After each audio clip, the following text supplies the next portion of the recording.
ติสัมมาสังกัปปะสัมมาวาจาสัมมากัมมันโต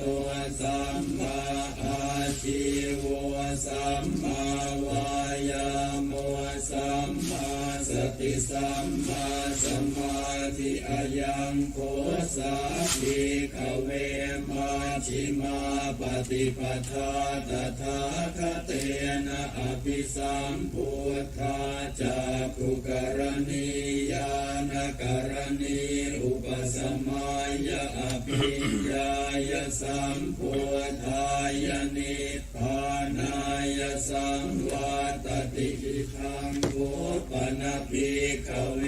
ทุกขังอริยสัจจังชาติปิทุกขาชราปิทุกขามรณะปิทุกขังโส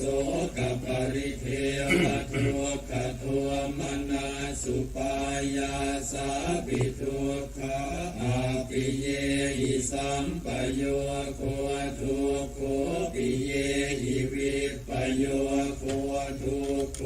ยามปิชังนลปฏิตัมปิทุกขังสังขิตเตนะปัญจุปาทานาขันธาทุกขาอิทังโภปนภิกขเวทุกขสมุทัยโยอริยสัจจังญายังตัณหาปุโนภวิกานันทิราคะสหก็ขอยกมือ10 นิ้วกราบนบนอบน้อมอย่างพระติรัตนแก้วเจ้าตั้ง3 ประการอันมีพระพุทธพระธรรมพระสงฆ์อันเป็นสรณะที่เปิ่งที่เคารพนับถืออันสูงสุดในชีวิตขอกราบคารวะแตบไตไวยสาปุญญาปารมีธรรมพระมหาเทรานุเถระเจ้าคณะพระสังฆาธิการภิกษุสงฆ์สมณเณรจุตนจุองค์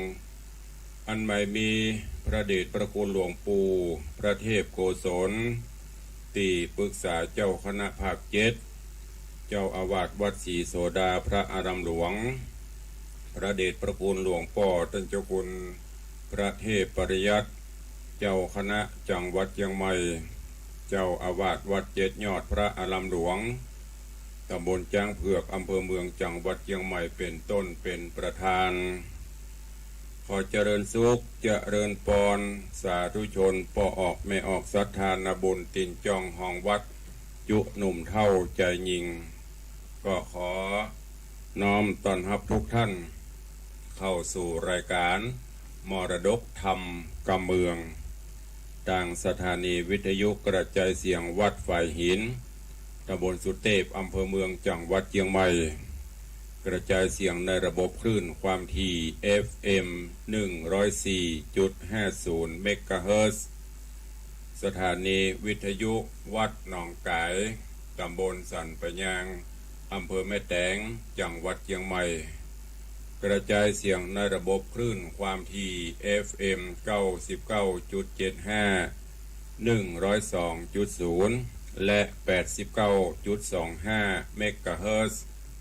สถานีวิทยุ CM77 วิทยุอินเทอร์เน็ตล้านนา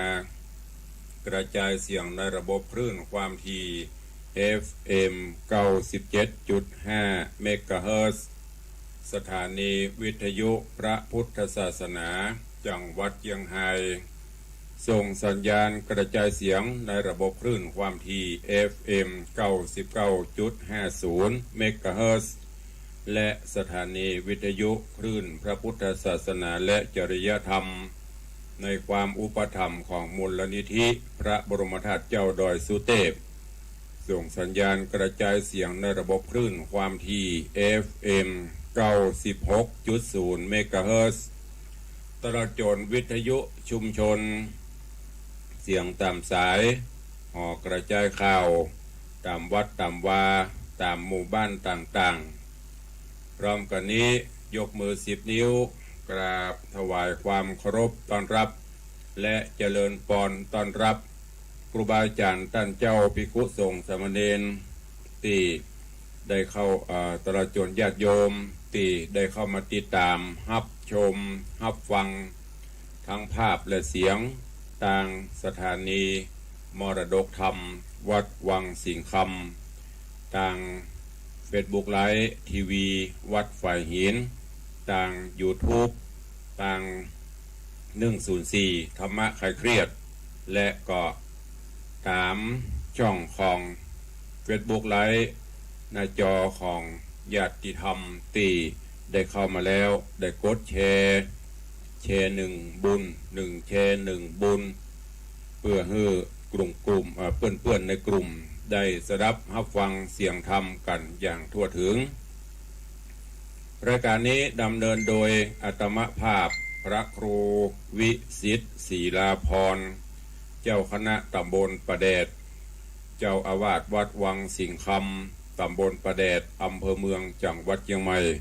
หรือญาติโยมห้องขานกันว่าตุลุงในวังเป็นผู้ดำเนินรายการเนอะนำเสียงธรรมแบบพื้นบ้านล้านนามาเทศนาให้ฟังกันเป็นประจำตั้งแต่เวลา6 โมงป่ายซะหน่อยไปถึง7 โมงโดยประมาณขอกราบขอบพระคุณท่านเจ้าอาจารย์พระครูสมุวิสุวัฒน์วรกิจโจท่านผู้อำนวยการสถานีวิทยุวัดฝ่ายหินและท่านผู้อำนวยการทุกสถานีที่ได้เมตตาถวายเวลาคือกับรายการและโดยเฉพาะท่านเจ้าอาจารย์พระครูสมุวิสุวัฒน์ผู้อยู่ผู้ปิดทองหลังพระ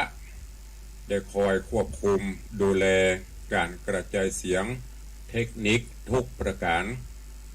เพื่อให้การถ่ายทอดดำเนินไปด้วยความราบรื่นเรียบร้อย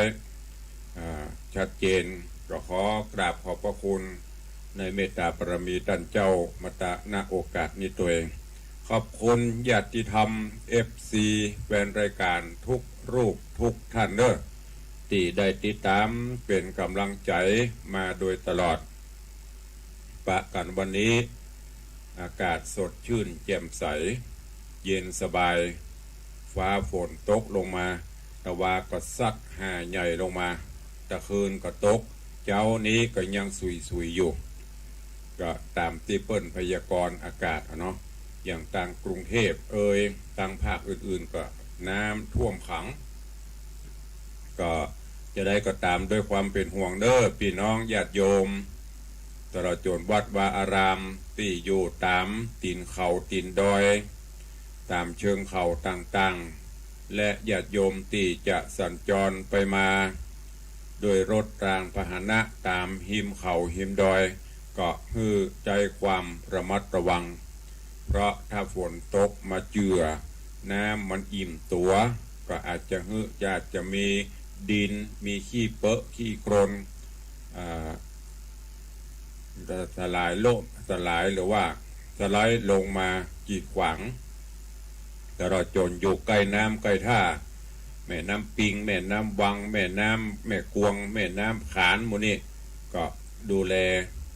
ทรัพย์สินโขนขึ้นไว้ที่สูงเหี่ยก่อนจะไปว่ามันถึงบัดท่วมนี่นะมันบ่แน่เพราะหลายปีมาละมันบัดท่วมนะมันบ่แน่ธรรมชาติเนอะด้วยความเป็นห่วงจากตุลุงในวังวันนี้ก็มาฟังพระธรรมเทศนาเรื่องใหม่หลังจากที่สุวรรณหอยสังจบปริปุณนังไปวันนี้ก็มาฟังกันต่อในเรื่องนางเก้าหานมันเป็นจะใดมันยังมีเก้าหานมันยังบ่มี10 หานมันยังบ่มีหานเดียวมันจะเป็นจะใดเนื้อหาสาระจะเป็นจะใดก็ค่อยติดตามฟังกันไปเนอะวันไหนถ้าบัดติดกิจธุระใดๆตุลงก็บละอย่างปกติในช่วงนี้ก็ตื่นกันเจ้าเป็นปกติตั้งแต่ตี 4 ตี 3 ตี 4ทำกิจวัตรส่วนตัวแล้วตี 5ขึ้นทำวัดสวดมนต์ไหว้พระแผ่เมตตาทำสมาธิพระปอมีเวลาก็เก็บกวาด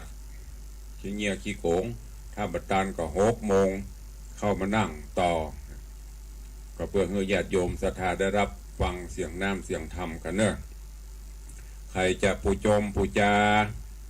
การเทศน์การทำเหมือนอย่างเฮาไปวัดอีบ่อยแม่ไม่ได้ไปวัดอันนี้มันได้บังคับเนอะแต่บอกเพื่อว่าจะมีผู้ใจบุญสุนทานจะผู้จมผู้จาการเทศน์การทำนางเก้าหาน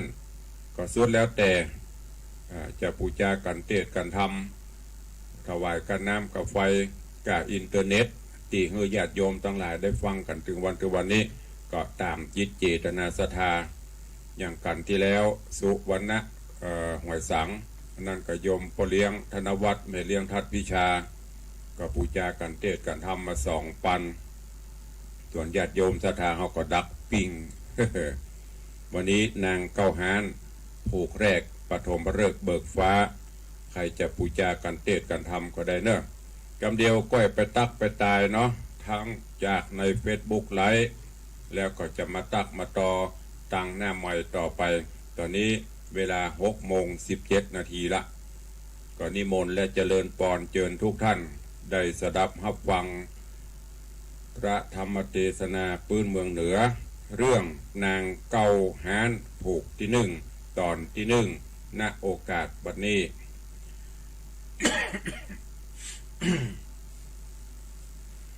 นะโมตัสสะภะคะวะโตอะระหะโตสัมมาสัมพุทธัสสะเอวัมเมสุตังเอกังสะมะยังภะคะวาสาวัตถิยังเจตวันเนวิหาลันโตภิกขุนังกะทังอารัมภะอิมังจาตะกังกะเทสิติสัทธโวดุราสะปุริสะตั้งหลายตั้งยิ่งใจมวลโมอันนั่งอยู่หงธรรมใจกลัวกรรมฮึกหยาบคือว่าบาปนานามีศรัทธาแผ่กว้างใครมักใครสร้างตั้งบุญเพื่อหือหนุนโยกย้ายจากห้องคายส่งสารจริงละการขว้างไว้อยู่ไกลดาวฟังสาธุกังฟังเฮอทีแกะไกลกรีเอาในเพียบเตรียมไปตำเข้าแกบนั่นเล่าก็ตึงมี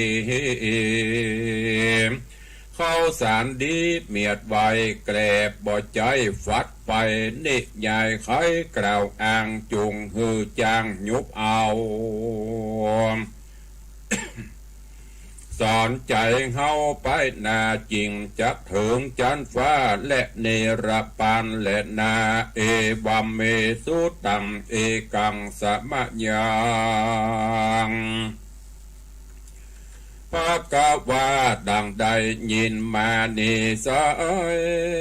ปางเมื่อพระเงาไทยสัพพัญญูตนมีมุตโตอันมากตรัสรู้แล้วหากเทศนานำสัตตามวลโมหือเข้าสู่เนรปานพงสามร้านบอกขาดในอาวาสเจตวันอาเจตปนอันอยู่หนแห่งห้องโค้งเขตตองเมืองสาวัตถีอเถกติวะสั่งยังมีในวันหนึ่งเล่าส่วนว่าเจ้าภิกขุตั้งหลายอันนั่งใหญ่เป็นหมู่พร้อมนาอยู่โรงธรรมก็จำกรรมเงื่อนเก่าอันจักหือแปะเป็นเจ้าเตสนาวาอาวุโสดูกราตันทั้งหลายด้านตั้งหลายเฮ้ยมวลหมู่อันนั่งอยู่ใหญ่ๆมีกำไข่ว่าไว้ว่าแก้วฤทธิใหญ่สามดวงคือแก้วลูกหลวงลำเลิศรัศมีรัศมีเกิดแสงใสแผ่ไปไกลบ่โหดได้19 โยชน์กันนาเกี้ยวประภาพิราชรัศมี งามอาจต่อตาพับอนาตัวห้องโค้งเกตดตองโลกจุมปูลูกนึ่งดูเขาผ่องแผ่แหล่งตองตัวติสาเถิงอากานิธาเป็นตีดแล้วย่อมเป็นเกี่ยวกวนอามพอดูงามบ่เศร้าก็ยังบ่เตาเกี่ยวสัพปัญโยตนเป็นครูแก่โลกหือโป้นโศกโศกีปัญญามีกว้างใหญ่ใครกล่าวใดจุภาษาปฏิสาปฏิจิมพิธาตังสีพระเถิงตีบวรมวลปูนดีกวนยินหลากเฮานิหากอัศจรรย์เตและนาภากวาอันว่าพระพุทธเจ้าตนเป็นปิ่นเกลาติโลกาพงใส่ญายังอยู่ในแก้วกูคันทะกูดีโสตัญญันมีเป่งโปได้ยินถ้อยคำจะอันภิกขุมากล่าวทองตี้แห่งห้องโรงธรรมพระองค์คำโตโหลำเลิศคุณน่าเกิดตันใจว่ากวนกูไปกล่าวแจงหือเสียงแห่งสังกา การพระพุทธาเกิดแล้วก็กลาดแก้วแล้วจากกันทะกุดีดังราชสีตัวองค์อาจยัวลิญาติลีลาจากคูหาธรรมแก้วเป่งสีหาศาสตร์แล้วดาไปอุปมาดีสายกึ่งหากใดสัพปัญโย เสด็จไปจูบจาเฉพาะนาสู่โรงธรรมเปื่อตัดกรรมยินหลากอันเจ้าภิกขุหากจาขายการว่าไปถึงแล้วพระยอดแก้วจินดับมานเกาะนางเนื้อปันหลังการพุทธอาจสายตาลวาดไปมาภิกขุนำนาหนุ่มเท่าก็มาย่อมือใส่เกลาอันจุลีขาบสามตีดับอยู่บ่อูฟูจะใครจามกันพระพุทธาเล็งดูแล้วเจ้าตนแก้วแย้มในใจว่าปริสัทใดในเล่าจักงามเต่าภิกขุสงฆ์ตนทะรงศีลวิเศษนั่งอยู่เขตลงธรรมมีหน้านำเดือนแหล่พอเหลืองแผ่เต็มตามีกะญาตั้งซื้อมือบ่ยื้อหาภายบ่จำไอ้กล่าวถอยนาชื่นจ้อยมีวันพอผิวพันบ่เศร้าตั้งหนุ่มเท่าหักดูดีจุผู้มีใจจองใครโป้นห้องส่งสารกันพระจินนับมันกึดพอดแล้วโตนแก้วจริงเจียนจามว่าภิกเวดุราภิกขุทั้งหลายอันเป็นสายอาลิญะเจ้านั่งอยู่เฝ้าโรงธรรมต้านจากรรมโอกาสไข่ถอยวาดสั่งจามหันเฮามาจวนใส่ลวดยังไว้บ่เจียมจานั้นจับติดนั้นเจ้าภิกขุตนเฉลาดก็อภิวาททุนสามว่าพันเตภะกวาคาเดพระพุทธเจ้าผู้คาเต่าเจียนจะถึงอาญาถึงพระญาอันใหญ่แห่งเจ้าที่ไวสัพปัญโย ว่าอีปุ่นดีดูยินหลากจุโพหากสังกามีปัญหามาไกลพระเกได้จุประการมีสมปันอันกว้างไผ่บ่ออ่างเตรียมตันเล็ดนาเมื่อนันสัทธาสัพปัญโยพระพุทธเจ้าจริงตันเล่ากระทาว่าปัญหาใดเกิดไกลเฮาแก้ไขตันใจดัดสงสัยพูดขาดบ่ใจมีแต่จาดปังเดียวปังเมื่อเฮาเตียวโลกลาบุญยังไปกระตึงดีปัญหามีมาหอดเฮาหูสอดตันใจบ่มีภัยเพียบใดตัวโลกใดเมืองคนกันพาตัดสะปนกล่าวแล้วลวดหับข้าอุบแก้วบ่เจียนจางตีนอนนาเจ้าปิโคตนฉลาดจริงโอกาสทุนสานว่าอติตะนิตานปังก่อนผู้ข้าบ่หอนเกยฟัง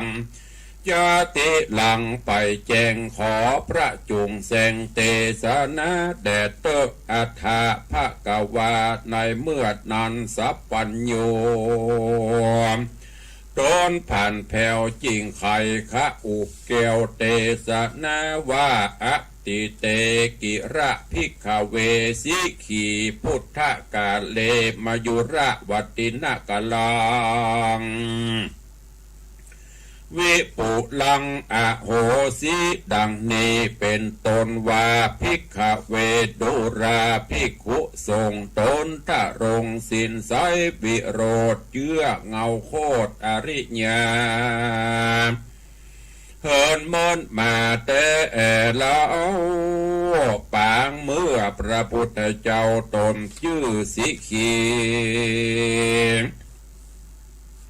สมปานมีแก่แล้วเกิดมาเป็นพระแก้วโพธโลกายังมีปาลาเมืองดึงใสมีชื่อไว้ว่ามยุระวัตินกรพระผู้ทอนภาพดาวจือว่าเต้ากิจจะมณีนางมเหสีเตวีเนบขังมีชื่ออ้างว่าคันธาวดีมีนาตีน้ำใหญ่ไหลเวทไกลไตปาลาเมดอยผาใหญ่กว้างตั้งอยู่ข้างหนเหนือหินผาเจือกองกอเก้าห้านพอดูงามลำดับตามเก่าจันแลเป็นลันสุดตาอันว่าเมืองนั้นนาสุกมากไพร่ไตหักเจยบานลูกไม้หวานเหลือแหล่เข้าน้ำแพร่เหลือลายเครื่องขัวขายเต็มกาดดูบอกขาดยำวันเขาเอากันคืนล่องเสียงม้าห้องเกวียนควายพ่องก็แม่กากลายพ่องก็แม่กาไก่หากเลือกใดตามใจโจรเว้นภัยและอุบาทบ่มาปาดคนเมืองเขานั้นเดืองสะสู่จุผู้อยู่เจยบานเสนาหันเห็นแห่อยู่เฝ้าแต่หอคำเต้าบุญนำกิจมณีราชรงภาศาสวันนวายการญาติในแวดล้อมเห็นแห่ออมเป็นปริวารเต้าผู้บานบอกขาดยังทัศธรรมราชถ้าสาราชธรรมนี้จะกรรมบาปกราสุขตัวนาตังเมืองดาวยินเขื่องบอดแล้วเหตุบอกมีลูกแก้วใจยิงเต้าขาดนิ่งคำเจ้าว่ากูนี้เท่าจะลา แม่นมรณะมาลอดได้ละตอดหอดใจลูกสายใจหาบอดใดฝูงไพรไตเตียงเครื่องขีย้อนปุรีบ่มีเจ้าคนหนุ่มเทายิงใจเสนาดลายน้อยใหญ่จักโศกไม่เครื่องกาฟุ้งพญาต่างดาวเตียงมะนาวเอาเมืองกำเกณฑ์เครื่องฮ้อนใหม่จักเกิดไข่ปาลากวนกูหาหือได้ย่างลูกไว้สืบห่อใจกันคืดใจดังนี้แล้วจริงเรียกนางนอแก้วคันธาวดีอันเป็นเตวีเตรียมอาจมาสู่ห้องราชไปหน่อยแล้วก็ไข่กล่าวถอยเกนางนาดน้อยเตวีว่าอาชมชะลีเฮ้ยงามแง่นางจุงกึดแผ่ไปมาเฮานิดาแก่แล้วบอกมีลูกแก้วยิงใจอันจักไม่เต้นไว้เป็นแก่นแก้มเมืองปี้ก็มายินเครื่องขนาดไข่ใดลูกฮักราชใส่ใจนางจุงไปหวานไวซึ่งเตปะไทยไปบนขอลูกตนบุญกวางไว้สืบสร้างแตนเมืองแดดเตอะเมื่อนอนนางเตวีนอนเอานอบไว้เจ้าลาจาแล้วก็ลีลาเมื่อสู่ยังที่อยู่หอคำย่อมือตำตั้งเกลาไว้ซึ่งเจ้าอินตาขอบุตรีบุตาจะใจนางน้อมไว้จุวันคืนก็มีและนาเอกรัตติญาปนะสาเตวียังมีในวันหนึ่งเรานั่งนอดเนาเตวีนอนในห้องสลีใส่ญาติบนผาสัตนางเมืองมีกรรมเครื่องบอดแล้วเหตุลูกแก้วบ่มีมาใจวิวาขึ้นล่องจริงลุกไปไข่ปองเบ่งจรพอนากรเมืองบิ่งดับเงียบปิ้งเกหาเจ้าปาราไพร่น้อยเตี้ยงลับมาม้อยจุคนพอเดือนมนบนฟ้าแสงส่องลาปัทภี นกเก้าผีล่ำร้องดังเข้าห้องเป็นกำพอหอคำเต้าทิราชใส่วะวาดต่อตามพอไปหาดดอยใหญ่งามแต่ใจสามานเก้าหานคานดูอาจดังจางผู้ฉลาดหากฤษณานางปัญญาใจไฟใครแอวดอยใหญ่กิรีกันรายตีคืนนั้นรุ่งสายฟ้าปุ้งควายดี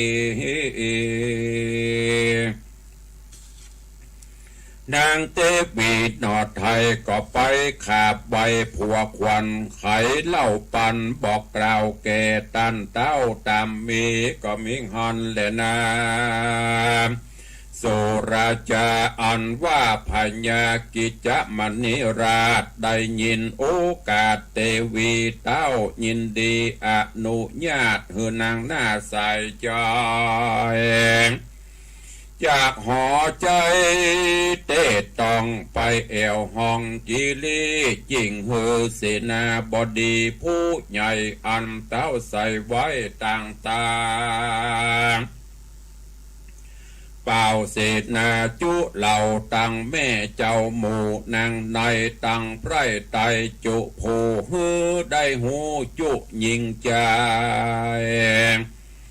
คนได้หมายใครเล่นหกวิ่งเต้นอยู่บนดอยไผ่ผาใครก่อยการเล่นม่วนจุงฮือด่วนมาปอนแดดเตอนาตีนอนเสนาบดีผู้ใหญ่ฮือเป่าไข่ตั้งเมืองโยธาเหลืองอำมาตย์ตั้งไพร่ราชคนนาย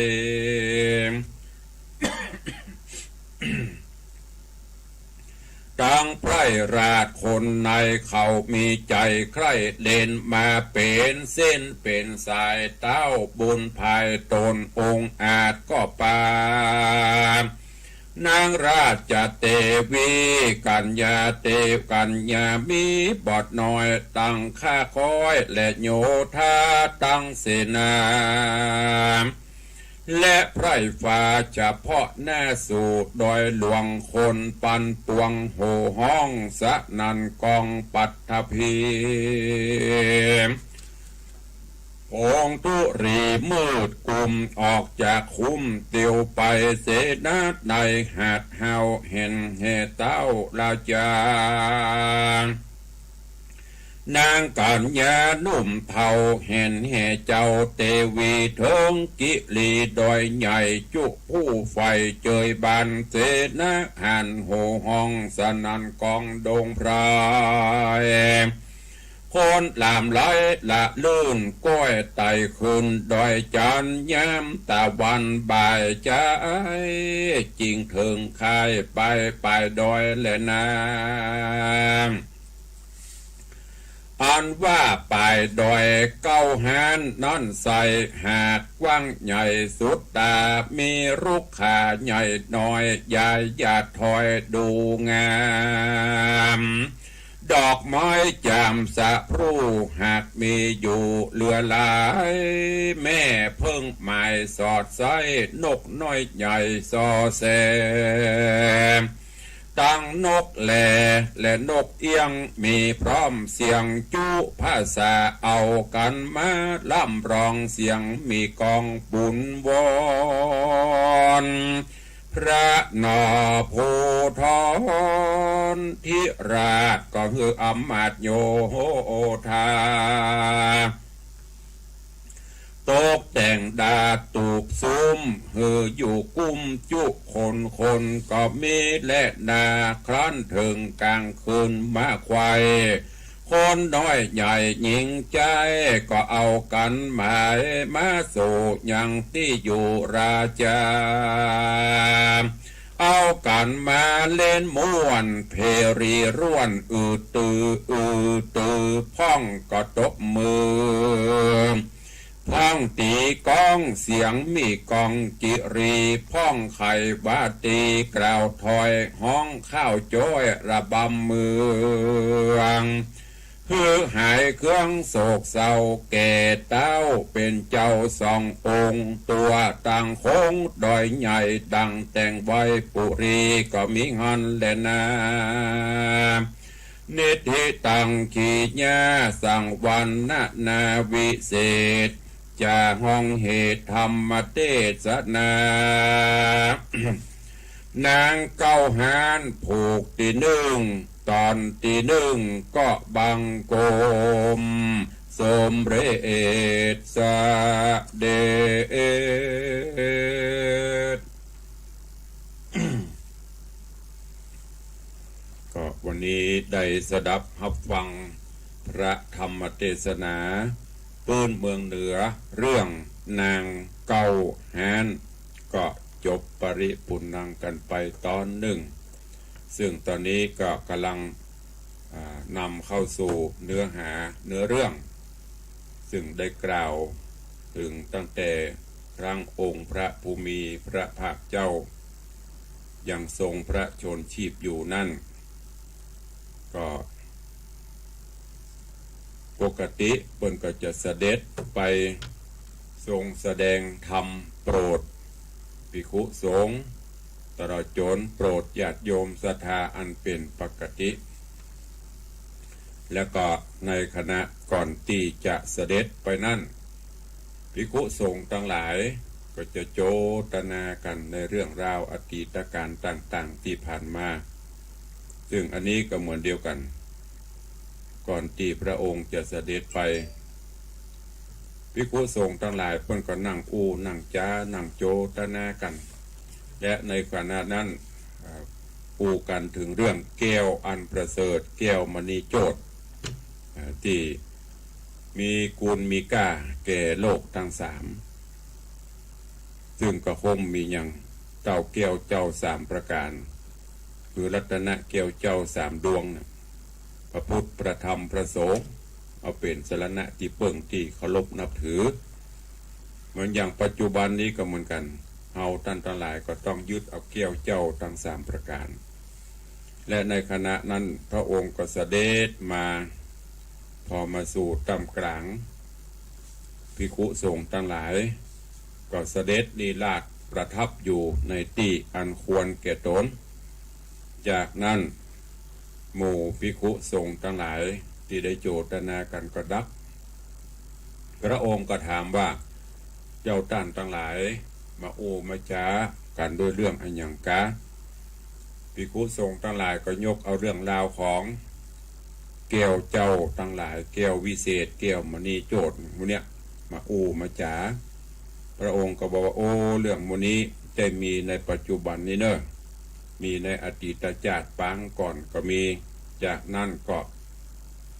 ฮับขาแก้วคือฮับปากบะเจียนจ๋าภิกษุสงฆ์ทั้งหลายก็ได้กราบทูลขอคือพระองค์เจ้าได้แสดงพระธรรมเทศนาในอดีตการที่ผ่านมาคือได้สดับรับฟังพระพุทธองค์ก็ได้ยกเอาเรื่องราวในอดีตการปางก่อนเมินมนเกปางเมื่อพระพุทธเจ้าตนชื่อสิขีได้เกิดมาโพดโลกเพิ่นก็ยกเอามามาเล่าให้ฟังว่าในสมัยนั้นก็มีเมืองหนึ่งชื่อว่าเมืองมัทุรบตินครที่เมืองมัทุรบตินครนี้ก็มีเท้ากิจจามณีเท้ากิจจามณีเป็นพญาเจ้าเมืองมีมเหสีชื่อว่านางคันธาวดีจึงสองท่านก็ปกครองบ้านปกครองเมืองโดยทศพิธราชธรรมตึงป่อพญากิจจามณีตึงแม่มเหสีคันธาวดีบ้านเมืองมีความสงบสุขร่มเย็นบ้านเมืองบ่เดือดร้อนโจรผู้ร้ายอุบาทต่างๆก็มีประชาชีอยู่สุขสบายไข่กาก็กาไข่ขายก็ขายไปมาสะดวกน้ำไหลไฟสว่างโหนต่างสะดวกอยู่มาก็มาคืดว่าป่อพญากิจจามณีก็มาคืดว่าสังขารธรรมเฮานี่ก็แก่เท่าไปถึงวันร่วงโรยลงไปถึงวันย้อนกล่าวนึกถึงบ้านถึงเมืองว่าครั้นเมื่อถึงเวลาที่เราจะต้องจากบ้านจากเมืองไปลูกก็มีผู้สืบตระกูลเราก็บ่มีแล้วไผจะมาสืบด้านบ้านแต่นเมืองจะนี้เมื่อเกิดได้จะก็เลยห้องมเหสีคันธาวดีเนี่ยมามาจ้ามาปรึกษากันว่าน้องมเหสีเฮ้ยตอนนี้ก็เฮาก็แก่เท่าชะแลแก่ชราไปถึงวันลูกเต้าเฮาก็มีใครจะมาสืบสกุลเฮาควรที่แม่นางเนี่ยจะต้องถือศีลกินเจเนอะประพฤติวัดปฏิบัติแล้วก็คือไหว้วานขอลูกเต้ากับเตปาอาหักกับสิ่งศักดิ์สิทธิ์ต่างหลายเนอะในขณะนั้นนางก็รับปากจากนั้นก็ลีลาดปิกสู่หอคำที่อยู่แห่งตนพอค่ำมากาหรือว่าพอมีเวลา นางก็จะหลังจากที่สละสลงส่งเกตแล้วก็จะไหว้พระนพธรรมทำสมาธิภาวนาเหมือนดังที่เฮาเจ้าข้าท่านทั้งหลายได้ปฏิบัติกันเนี่ยจากนั้นก็ไหว้อธิษฐานวานอินวานพรหม ไว้ถึงเจ้าฟ้าเทวดาองค์อมรินทร์พระอินทร์เจ้าฟ้าเพื่อขอหรือว่าทูลขอลูกนางก็ขอถึงวันอ่ะจนกระทั่งมีอยู่วันหนึ่งนางก็รู้สึกว่านอนถ้าเป็นบ้านเฮาวันนอนรับห้องรับหลายเนาะเด้อมันนักแกก็สะดุ้งตื่นเงียบบรรยากาศเงียบปิ้งบินบอยบนปราสาทของนางก็นางก็จะเนี่ยจะได้จะให้มีลูกมีเต้าเหมือนสมปรารถนาจิตใจก็คุณคิดแต่เรื่องนี้ก็ลุกไปไข่ป่องกำเมืองประห้องไข่ป่องเปิดป่องกำไทยประห้องหน้าต่างเนี่ยเพราะว่าลุกไปไข่หน้าป่องเบ่งจรต้องรับตานึกจินตนาการไปนะเหมือนเฮาตั้งหลายนอนบรับกันเหมือนกันลุกมายืนพอยามเมื่อมันเดึกอย่างมันเงียบสงบนกเกากานกแจกนกอย่างห้องจกแจกบรรยากาศมันจะพอไปตั้งบนฟ้าก็โอ้ถ้าเป็นเดือนเปงนี่ก็โอ้เดือนเก่งทะเลสอดส่องไปมานางก็กึดมาพอบ้านพอเมืองพอไปตั้งพระราชวังหรือว่าหอบรรทมของพ่อพญาก็มันยังมาเงียบปิ้งบินบอยสังัดใจพอไปแหมกำปุ้นไปตังดอยกวาดสายตาไปตังดอยก็ไปหันดอยเก้าหานหรือว่าที่ดอยมันจะมีคล้ายๆลักษณะเป็นหานเป็นจันเก้าจันเก้าหานที่เปิ้นจ้างผู้ฉลาดเปิ้นลิศนาไว้นางก็มีใจขึ้นว่าโอ้ค่อยไปเอี่ยวตังปูนเนาะที่ดอยพุทธจะม่วนพอบรรยากาศมันเหมือนอย่างถ้าเฮาไปเรียนก็คืออย่างรีสอร์ทเนาะบรรยากาศมันเย็นสบายคันแจ้งมาก็เอาเรื่องนี้ไปบอกพ่อพญากิจมณีก็หันคล้อยตามก็เลยสั่งเสนาอมาตย์ทั้งหลายเนี่ยตกแต่งห้างอย่างต่างๆแล้วก็ปากันไปเพื่อจะไปพักแรมไปเอี่ยวแล้วก็ไปถึงคณะนั้นที่ออกไปถึงก็ตกดึงคืนมาหมู่เสนาอมาตย์ก็มาสนุกสนานกันที่ไปนี่ก็เพื่อที่จะมเหสีได้สงบได้พักเพื่อที่จะได้มีสมาธิแล้วก็จะได้ไปขอลูกขอเต้ากับเตปาอาหักเรื่องราวของนางเก้าหานจะเป็นจะได้ก็ก่อยติดตามฟังกันในตอนต่อไปเนอะอันนี้กำลังเริ่มเข้าสู่เนื้อหาสื่อเรื่องอันเป็นตอนที่ผูกที่อยู่ก็ขอโป่งวางไว้เก้าอี้ก่อนก่อยติดตามฟังเนื้อหาสาระเรื่องราวในวันต่อไปเนาะวันนี้ก็ขอประชาสัมพันธ์ข่าวสารงานบุญต่างวัดต่างวาและก็ก่อนที่จะได้นี้ก็ขออนุญาตตักตายพี่น้องศรัทธาที่ได้เข้ามาติดตามรับชมรับฟังต่างหน้าจอ Facebook ไลฟ์ต่างไลฟ์สดเนาะวันนี้เข้ามากันหลวงหลายเจริญปอนคุณโยมจันฉายแปลงหลวงเนอะกำลังเข้ามาชมสาธุเจ้าเจริญปอนพี่หมอมัทนาอัมพันธ์ไว้สาเจ้าสาธุเจริญปอนคุณโยมสรินทิพย์บุญเลิศเข้ามาชมไว้สาเจริญปอนน้อมถวายการต้อนรับ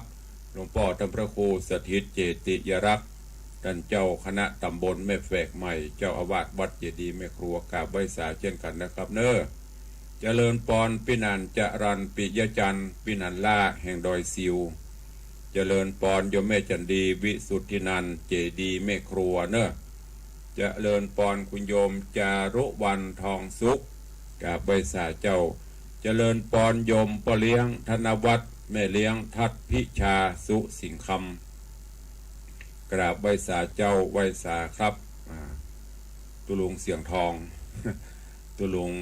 ในวังนักพัฒนาดีเด่น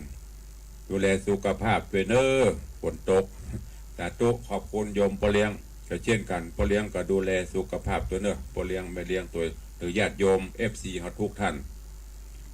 ขอบคุณทุกท่านที่เป็นห่วงเจริญปอนท่านนายกเจริญคำยามากราบไหว้สาครับท่านพระครูเจริญปอนเนอะ21นี้ห้ามลืมนะ เดี๋ยวจะไปขอของขวัญแฮปปี้เบิร์ธเดย์เนอะต้องจัดไว้นะถ้าจะอันห้ามลงมาบ้านลุ่มเนอะ พูดกันเล่นเซลกันนัวไปได้เนอะเจริญปอนโยมโยมปีสุปรณีรูมาปีนี้จะเอาอย่างมาหมดเนอะนี่ก็เช่นเดียวกันโอ้ผมเคยขาดซักปีได้เอาอาหารการกินโฮงทานมาปีนี้ก็ให้จะมาอยู่เจริญปอนคุณโยมลักษณะเกตดีกับใบสาเจ้าสาธุเจริญปอนคุณโยมสังวาน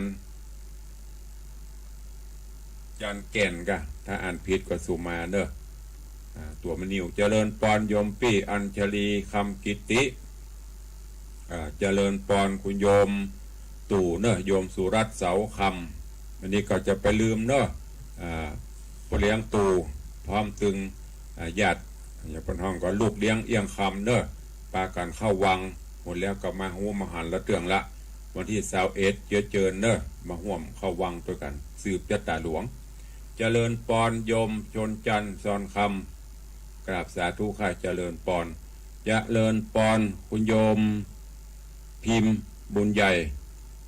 โยมพิมพ์บุญใหญ่โยมพลอยบุญใหญ่สองพี่น้องนี่อยู่เชียงรายปุ่นไปลืมเนอะปีนี้ถ้าจะได้อยู่ปีก่อนโยมพิมพ์ร่วมเป็นเจ้าภาพต้นใหญ่ปีนี้ก็ตามอัตภาพเนอะสุดแล้วแต่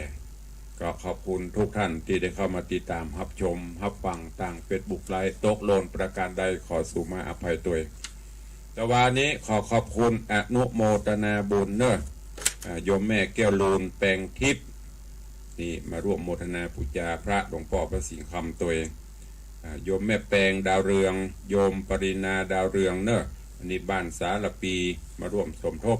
สร้างมาร่วมสมทบปูจาบดิงกีสร้างห้องน้ำตัวก็ขอขอบคุณอนุโมทนาบุญตัวเองพร้อมกันนี้ขอบคุณเจ้ามูลศรัทธาที่ได้ร่วมเป็นเจ้าภาพสังฆทานเจ้าภาพต้นเงินเนอะงานทำบุญอายุวัฒนมงคลวันที่21สิงหาคมเจริญปอน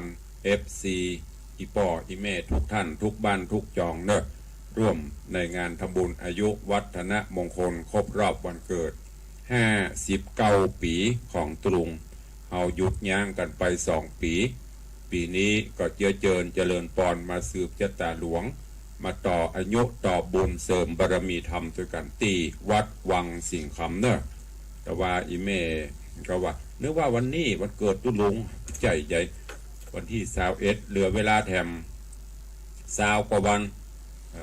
มาถึงเดือนละ20 กว่าวันขอบคุณโยมปเลี้ยงธนวัฒน์แม่เลี้ยงทัดพิชาสุสิงห์คำแต่ว่าเพิ่นก็สตางค์มาสร้างห้องน้ำตัว50,000ในงานวันเกิดนี้โยมปเลี้ยงแม่เลี้ยงร่วมเป็นเจ้าภาพต้นมหาตานบารมีต้นใหญ่1 ต้นแล้วก็ร่วมเป็นเจ้าภาพซอเป็นเจ้าภาพ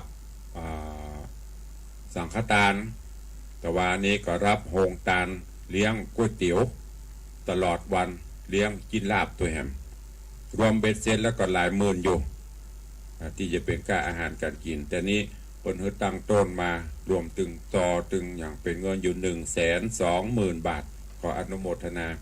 ขอบคุณพี่นันจรัญปิยจันทร์โดยซิวเนอร์ร่วมสังฆทาน1 ชุด 2,000 บาทบริจาคเครื่องดื่มชูกำลังแหม500 ขวดขอบคุณพระเท่าพงษ์แม่เท่าบังเงินบุญชัยแม่ริมร่วมเป็นเจ้าภาพสังฆทาน1 ชุด 2,000 บาทโยมพรตรีโยมแสงสาเด็กชายแสงเมืองบุญชัยร่วมทำบุญเจ้าภาพสังฆทาน1 ชุด 2,000 บาทคุณโยมคณพรป้อคำร้านนาชากาแฟหน้าศาลปกครองเชียงใหม่ร่วมเป็นเจ้าภาพสังฆทาน1 ชุด 2,000 บาทแม่อุดคิดชัยกอกมนดอยสะเก็ดร่วมทำบุญ 1,000 บาทเป็นเจ้าภาพต้นเงิน1 ต้น 1,000 บาทใครจะเป็นเจ้าภาพต้นเงินก็ต้นละ 1,000 ต้นทอง 5,000 ต้นเพชร 10,000 อันนี้เป็นสมทบกองทุนนิธิวิสิตศรีลาภรณ์แล้วก็ต้นมหาตานะบารมีอย่างที่พอเลี้ยงฮับนั้นต้นละ100,000 บาททุกคณะทุกท่านที่เป็นเจ้าภาพทางวัดก็จะมอบวัตถุมงคลอันจะมีองค์ท้าวเวสสุวรรณก็ดีหลวงพ่อพระสิงห์คำก็ดีเนอะมอบเป็นบรรณาการต้นละ 1,000 บาทก็จะมอบองค์ท้าวเวสสุวรรณให้1 องค์แล้วก็ถ้าต้น5,000ก็มอบท้าวเวสสุวรรณเหมือนกันแต่องค์ใหญ่ขึ้นมาแหมลดหลั่นกันไปตามนั้นก็ขอบคุณทุกท่านตัวเอาละเหลือเวลาแถมประมาณ5 นาทีใครจะอู้จะเอ่ยจะฮื้อกำลังใจยำเจ้าก็จะเลิญปอนเข้ามาได้เด้อต่างสถานีวิทยุต่างหน้าใหม่0817836540มีใครจะอู้มีใครจะสนทนาด้วยเวลาอันจำกัดบ่ห้างไว้นักละเหลือเวลาประมาณ3 นาที4 นาทีเนอะใครฟังอยู่ที่ไหนต่างใดสัญญาณเป็นจะใดก็โทรศัพท์เข้ามาถ้าจะมีก็พ่อเลี้ยงกับแม่เลี้ยงเตี้ยเนาะคนอื่นเขาทำฟังตุลุงละเจริญปอนโยมพ่อเลี้ยงธนวัฒน์สุสิงห์คำไม่ใช่ครับไม่ใช่ยังเจ้าท่านพระครูแล้วก็ท่านพระเจ้าพวกเจ้าทั้งหลายท่านทั้งหลายที่ได้เข้ามาดูมาชมท่านพระครูเนอวัดป่าครูวัดครูวาเนอเอฟซีคือนักบุญโตยเอามือกำลังใจท่านพระครูเนอฮักกันเทศ2,000เนอที่ไปนะสาธุกำลังใจเนอท่านดูแลสุขภาพตัวเนอครับไม่ตาครับสาธุอนุโมทนากับพ่อเลี้ยงมาเลี้ยงเด้อก็ขอบคุณกับโยมพ่อเลี้ยงเปิดปูจาธรรมกันธรรมปูจากันธรรมชุดใหม่ก็คือเรื่องใหม่ที่เริ่มวันนี้นางเกาหานเป็นเจ้ามูลศรัทธาปูจากันธรรมแห่ม2,000 บาทสาธุอนุโมทนาบุญเนอะนอกนั้นเงียบปิงดักปิงเนาะก็ด้วยความเป็นห่วงพ่อเลี้ยงเพิ่นก็คือดูแลสุขภาพทุกลงกว่าขยันพ่อเลี้ยงเหยแต่มันหยุดมาได้ถ้าหยุดก็จะนี่มาดักปิ้งถามว่าดีสบายไหมก็เย่นักเกให้นอนก็นอนบ่อิ่มเจริญปอนฟังอยู่เนเจ้าฟังอยู่เนอก็เจ้าอาจารย์คำฟังอยู่เข้าใจได้ยินชัดเจนใครได้ยินคนใหม่ๆไกลๆพ่องมีสักคนมีปนเลี้ยงแม่เลี้ยงกับจันคำแสงบุญ4-5 คน 1 นาทีสุดท้ายมีไหมถ้าไม่มีก็เดี๋ยวก็จะได้เลิกลากันไปทางสถานีวิทยุมันตึมหมีเพราะตอนนี้เปิ้นไปฟังกันทางหน้าจอทางเฟซบุ๊กไลฟ์หมดละสถานีไม่มีใครฟังเดี๋ยวอีกสัก2-3 ตอนก็จะตัดออก ตัดออกคือไม่ถ่ายทอดทางวิทยุเพราะไม่มีใครฟังแต่ทางหน้าจอมีเหมือนเดิมทาง Facebook ไลฟ์เนอะอีพ่ออีแม่จะไปโคดเนอะผู้เฒ่าผู้แก่ทั้งหลายที่ฟังเพราะเช็คสัญญาณดูเมื่อไหร่มันก็มีแต่คนเดิมๆ2 คน 3 คนมันมีใครฟังก็จะเปลี่ยนไปทาง Facebook ไปจัดทาง Facebook ได้หันเสียงได้หันหูแล้วจะไปให้หันเนอะแล้วก็บ่ต้องโทรหันเนอะเวลาตุลุงบ่ออกนี่โทรอันจันคำนี่มันถ้าโทรจันคำตึงหูจันคำฟังอยู่ตลอดอ่ะมันถ้าโทรมันเป็นอย่าง อันนี้ก็แจ้งให้เพื่อทราบแล้วจะไปให้หาไม่ต้องโทรหานะตุลุงไปที่ไหนก็ไม่ต้องโทรหาละเดี๋ยวจะได้ไปทาง Facebook ไปจัดทางหน้าจอเอาโอ้ก้าวันนี้มีเป็น30 ปุ่นประเดี๋ยวเปิ้นหนีไปทางหน้าจอละทาง Facebook บ่ทางวิทยุบ่ใครมีใครฟังเอาละเวลาหมดเวลาสัญญาณนาฬิกาเตือนพอดี7 โมงตรงนำรายการจากทุกท่านไปก่อนเนอะอยู่ดีมีสุขเหมือนกันจุตนจุองค์จุผู้จุคนจัตตารโอธรรมาวัฏันติ